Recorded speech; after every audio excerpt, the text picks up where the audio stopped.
Thermopylae fell silent. 300 bodies lay cooling in the dust of that narrow pass. Bronze had been split open, blood had gone dark beneath the sun, and above the dead, a stake had been driven into the earth. On that stake rested a severed head, eyes still open, staring south toward a city that had no idea its own destruction was already on the horizon. It was the head of a king. But here's the part most people never hear.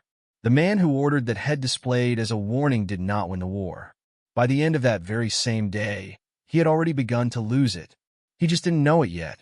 And there's another truth hardly anyone talks about. Sparta lived by a law so ruthless it could turn a living man into a ghost.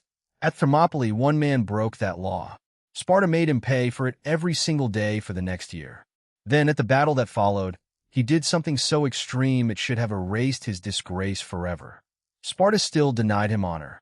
Historians have argued over that decision ever since. By the end of this story, you'll have to decide for yourself whether they were right. His name was Aristodemus, but in Sparta, they no longer called him that. They called him the Trembler. Only 2 Spartans survived Thermopylae. Both had been sent away before the final stand, half-blind from an infection that was eating through their eyes. One of them, a man named Eurytus, commanded his helot to lead him back into the slaughter. Blind and staggering, he returned to the line and died upright, hacking at sounds he could not see. Aristodemus did not go back. He returned home, and Sparta never forgave him. No one shared a fire with him. No one passed him bread. When he entered the wrestling grounds, others walked out. He wore a cloak sewn from clashing scraps of cloth, a public mark of disgrace, so complete that even strangers on the road would know what he was before he ever opened his mouth. In every way that mattered to Sparta, he was already dead. Only his body remained to finish the process. And far to the north, in the ashes of a ruined defense, another oath was beginning to take shape. Leonidas had not merely fallen. He had become a debt. Every free Greek now carried that debt, whether he had asked for it or not. To understand how Leonidas's head ended up on that stake, stop imagining Xerxes as a king in the ordinary sense. He did not think of himself as a ruler among men. He thought of himself as something closer to a force of nature, a moving disaster, a human avalanche. His will was not, in his own mind, a choice. It was gravity. It was law. It was inevitability. He inherited not only a throne, but a humiliation. His father's defeat at Marathon had left a wound in the Persian court that had festered for 10 years. A small force of Greeks, farmers, citizens, men the empire regarded as minor people from minor cities, had broken Persian prestige in full view of the world. That insult did not fade. It sat there alive and infected. Xerxes spent 6 years building his reply. He drew the resources of an empire into a single direction and pointed them west. And before he even reached Greece, the natural world itself seemed to tell him no. His engineers bridged the Hellespont twice, once with flax cables, once with papyrus, both stretched across hundreds of ships anchored in the current. Then a storm came in and ripped both bridges apart in a single night. A normal ruler would have rebuilt. Xerxes ordered executions. He had the engineers beheaded on the shore, where the broken wreckage washed in. And then he did something so outrageous that even in an age ruled by conquerors it stood out as madness. He punished the sea. 300 lashes cracked across the water under orders from the great king himself. His men shouted curses at the waves as if the sea were a disobedient servant. Bitter water, they cried, your master punishes you because you have wronged him though he never wronged you. Then they branded it. Red-hot iron hissed in the surf as though flesh itself were being marked. Iron chains were cast into the current to complete the message. Xerxes was treating the ocean like a runaway slave, and he was still not done demonstrating that the world would bend to him. To avoid the dangerous waters around Mount Athos, the same waters that had once shattered his father's fleet, he refused to sail around the peninsula. He cut through it. For 3 years, laborers dug a canal through solid ground, wide enough for 2 warships to pass side by side. Even now, traces of that cut can still be followed across the land. He opened a scar in the earth itself simply to prove that coastlines, like men, could be made to obey. In the royal inscriptions carved at Persepolis and Susa, Persian kings listed the peoples who submitted to them. Yet this war is absent from those records. Not the march, not the defeat, not the aftermath. Officially, in Persia's own memory, this catastrophe never happened at all. That is the man who came west. With him moved a colossal host, well over 100,000 fighting men, with camp followers swelling behind them, aimed straight at the Greek world. And the city standing in his path was already emptying. Athens had gone to the oracle at Delphi and received a warning. Only a wooden wall would save them.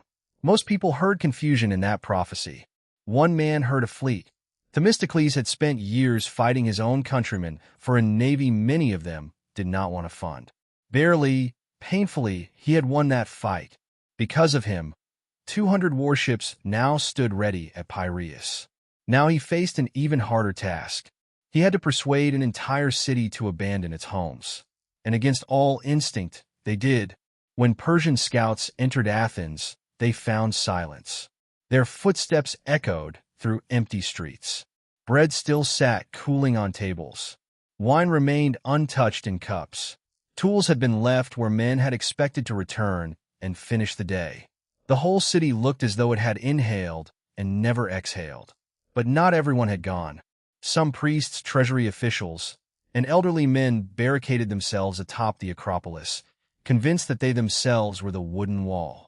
Others remained because they were too poor to buy passage on a ship. Some were slaves abandoned into confusion by masters who fled too quickly to care. They reinforced the gates with timber and waited. For a few hours they held. Persian arrows wrapped in burning pitch struck the dry wood and set it alight. Still the defenders resisted, hurling stones down the slopes onto the men below. Then Persian scouts discovered an unguarded path up the rear of the cliff, a narrow goat track, and climbed it in silence, knives clenched in their teeth. The killing happened among shrines and altars. Men threw themselves around bronze statues, begging for sanctuary on sacred ground. The Persians cut them down there anyway. Blood pooled in channels worn smooth by generations of ritual offerings. It ran where wine had once run. Then came the desecration. Soldiers pried gold leaf from statues with dagger points. They tore down bronze images of the city's most revered heroes and hauled them away as trophies. And on Xerxes' command, the sacred hill itself was burned. Every shrine on the Acropolis went into the fire. Marble blackened. Sacred structures collapsed. Even the olive tree that tradition said Athena herself had planted was reduced to a charred stump. From his camp at Phaleron, Xerxes watched the glow rise into the night and believed the war was over. He sent word back to Susa announcing the fall of Athens. The Persian capital celebrated. Wine flowed through the streets. Myrtle was scattered underfoot. Festivities erupted for a victory that had not yet been won. Not even close. Meanwhile, in Sparta, a man in a patched cloak was polishing a shield no one wanted him to carry. Aristodemus did not yet know it, but the chance to prove something, or to die trying, was still ahead of him.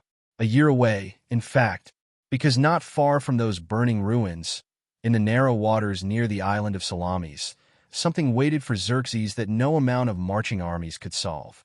The king had a golden throne carried up a mountainside, so he could watch the end of the war from above. Scribes sat beside him with ink ready. He intended to record the names of those who distinguished themselves in the final destruction of Greece. What he had actually been given was false intelligence. A slave sent by Themistocles fed him a lie, that the Greek fleet was frightened, divided, and preparing to slip away under cover of darkness. They were not fleeing. They were waiting, hands on oars, ships ready, silence held tight.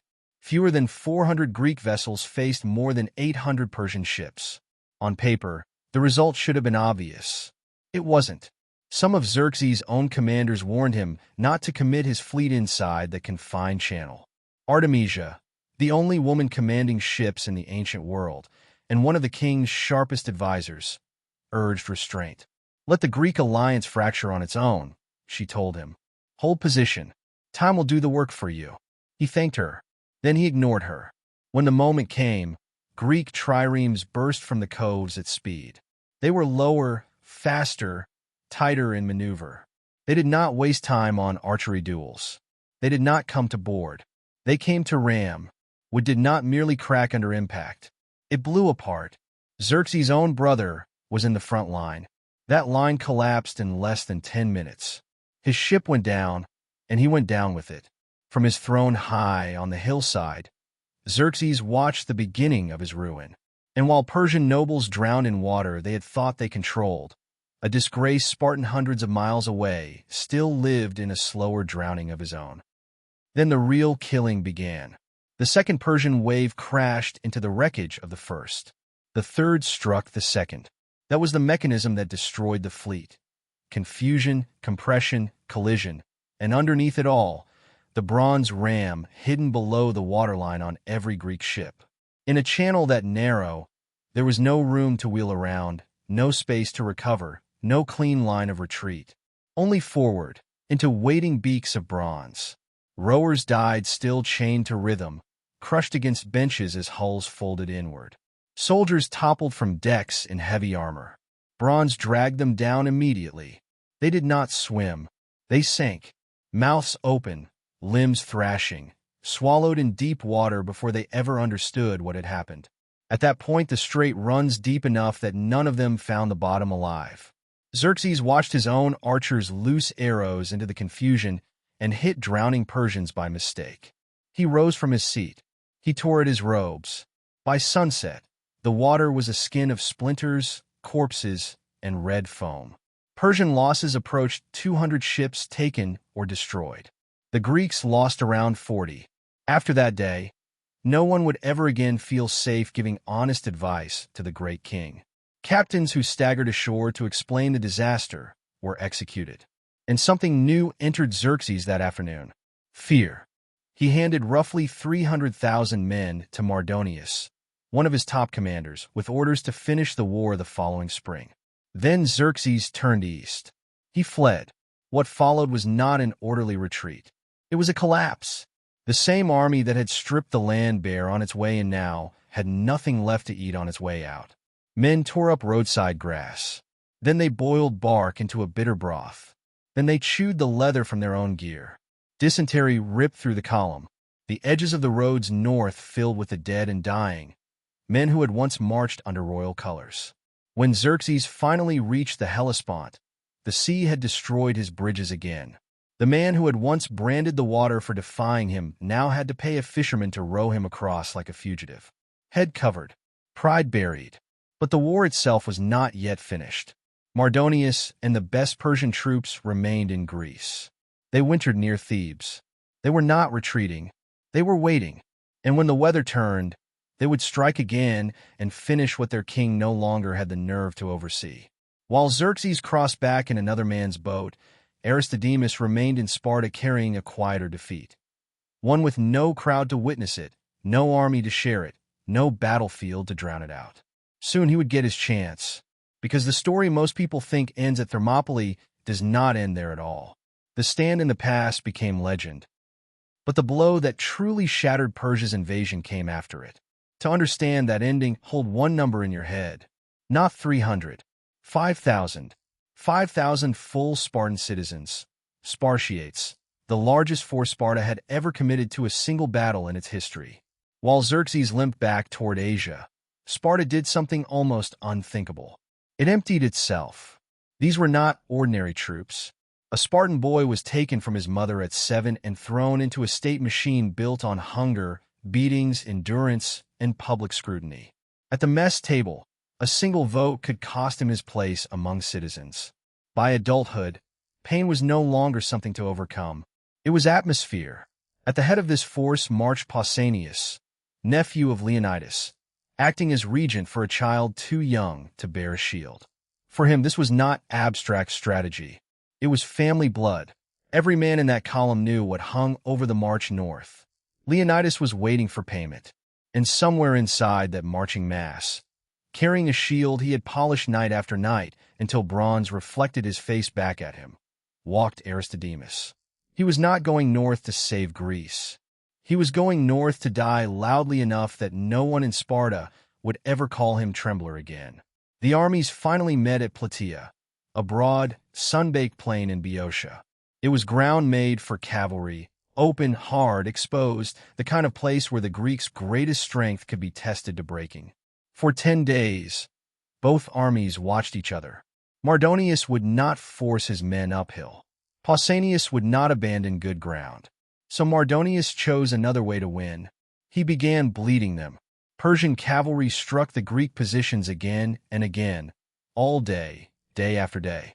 At the center of one of those mounted attacks rode Mecistius, a towering figure by the standards of the age, around 6 feet tall, immense for his time. He wore gleaming scale armor over iron beneath, draped in crimson, and no helmet. That was deliberate. He wanted the Greeks to see the face of the man hunting them. He rode their line, insulting them, taunting them, calling them slaves, calling them women, inviting them by name to come down and die. Pausanias sent 300 chosen Athenians and supporting archers, the one answer you had against horsemen who refused to close. An arrow struck Mecistius' horse in the flank. The animal screamed, reared, and hurled him into the dirt. The Athenians fell on him before he could recover. Their spear points glanced off the gold scales. Blades bent against the armor beneath. On the ground, he fought like a trapped beast, rolling and striking, refusing to die. Finally, one soldier leaned over him, found the gap in the face protection, and drove a sword through the ice slit. By the time Persian cavalry circled back, their commander was already down. What followed was a savage struggle in the mud over his corpse. Horsemen trying to pull him free, Athenians dragging him away by the legs, spear shafts breaking against armor, bodies piling in around him, until Greek reinforcements tipped the contest and the Persians withdrew. The Greeks stripped the gold armor off him and laid his body in an open cart. Then they rolled that cart slowly along the line, so every man could see the giant who had spent days mocking them, now lying dead and small. That night, mourning spread through the Persian camp. Hair was cut in grief. Cries carried over the river in darkness. It was a real victory. It was also only the beginning. Mardonius had something larger in mind. He moved first against the Greek supply line, seizing an entire grain convoy in a single stroke. Then he targeted something even more important: water. The spring at Gargaphia fed the whole Greek army and its animals. That meant tens of thousands of men were drinking from one lifeline. Before dawn, Persian cavalry burst through the Spartan outposts, dismounted, and went to work. They choked the spring with dirt and stones. They threw in the carcasses of animals they had stolen and could not feed. Thirst moves quicker than any army. It breaks morale before it kills flesh. Under a blazing summer sun with no cover on that plain, the animals began dying first. Tethered mules swelled and collapsed, tongues hanging from their mouths. Helots sent to the river for water were picked off one by Persian horse archers. Their bodies drifted downstream. On the 10th night, Pausanias gave the only order left to him. The entire army would pull back under darkness to more secure ground closer to Plataea, where fresh springs still ran. On paper, it was a simple night maneuver. In reality, it nearly wrecked the Greeks. The center lost nerve first. Convinced the army was already breaking, some units panicked and streamed straight past the designated position into the town itself, tearing a huge hole through the Greek formation. Then the right wing became a disaster of its own. A Spartan commander named Ammopharidas flatly refused to retreat. To him, withdrawal was flight, and flight was disgrace. He did not care what the regent had ordered. Through much of the night, Pausanias argued with him. Ammopharidas finally picked up a heavy stone, dropped it at Pausanias' feet, and declared that with that pebble he cast his vote against retreat. By then, dawn was coming. At last Pausanias gave up and moved, gambling that the stubborn captain would eventually follow rather than remain isolated with a few hundred men. He did follow, late, resentful, and in full daylight. By sunrise, the entire Greek army had become what no commander ever wants his force to become: stretched, divided, exposed, and visible. Mardonius saw it at once. He looked at the empty ground the Greeks had held for 10 days. He looked at the Spartans moving across open terrain half a mile from proper support. Then he turned to his officers and said the words every trapped enemy wants to hear from the man about to kill him. "Victory is ours." He ordered a full advance. The plain shuddered as more than 100,000 Persians moved toward roughly 5,000 Spartans caught in the open. Aristodemus heard them before he saw them. A deep, rolling thunder came up through the soles of his sandals. He raised a shield against his shoulder and looked once down the line at men who had not spoken to him like a brother in a year. Then he smiled. Persian archers began the work. Volley after volley darkened the sky. Tens of thousands of arrows, perhaps hundreds of thousands within minutes, came down over the Greek line. The sunlight itself seemed to vanish. The Spartans locked shields and crouched beneath the rim of bronze.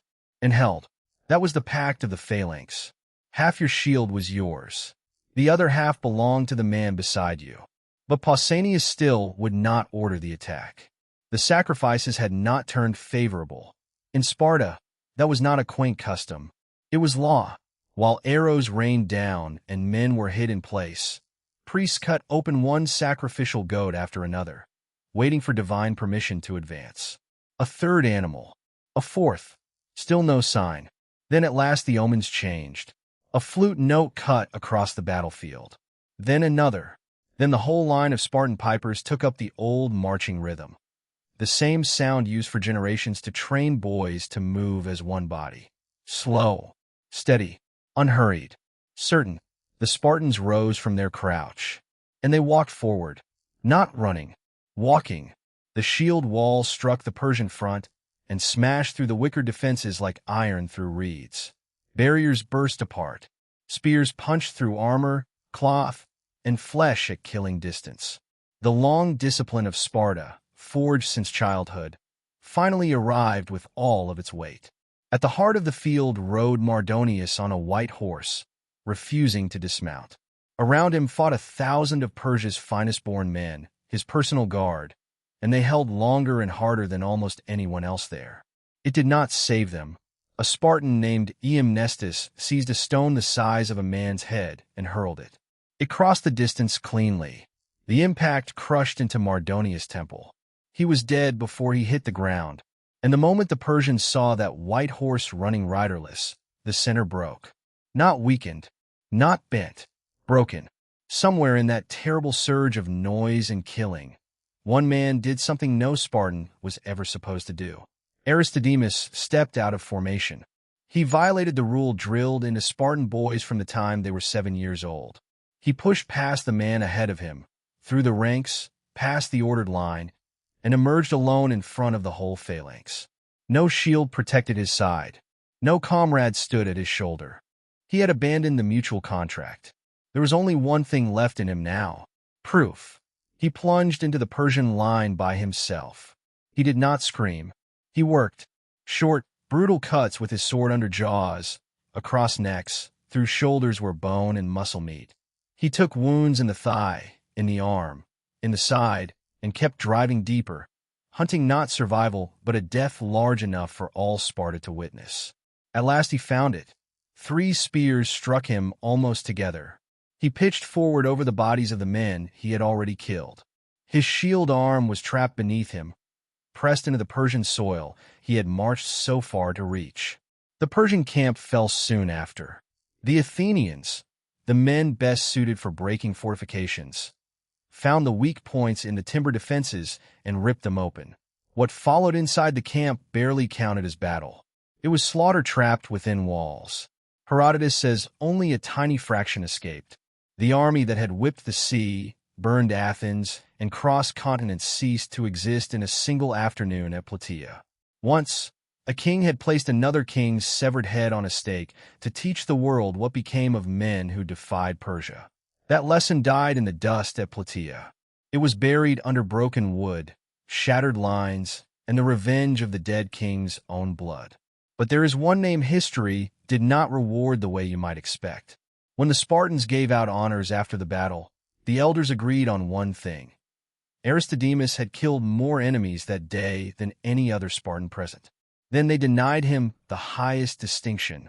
Why? Because they said he had not fought for Sparta. He had fought for himself. He had gone to war seeking his own erasure, his own cleansing, his own restored name. A man who fights to wipe away private shame, they argued, fights for private reasons. A true Spartan fights for the man on his right. So Aristodemus was buried in the common grave. No separate tomb, no special marker, no public distinction to match the extremity of what he had done. His blood paid for his life. Sparta said it did not pay for his name.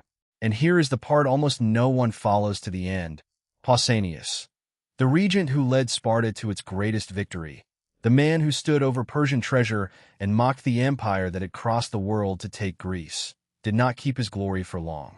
Within a few years, Sparta accused him of negotiating in secret with the very enemy he had broken.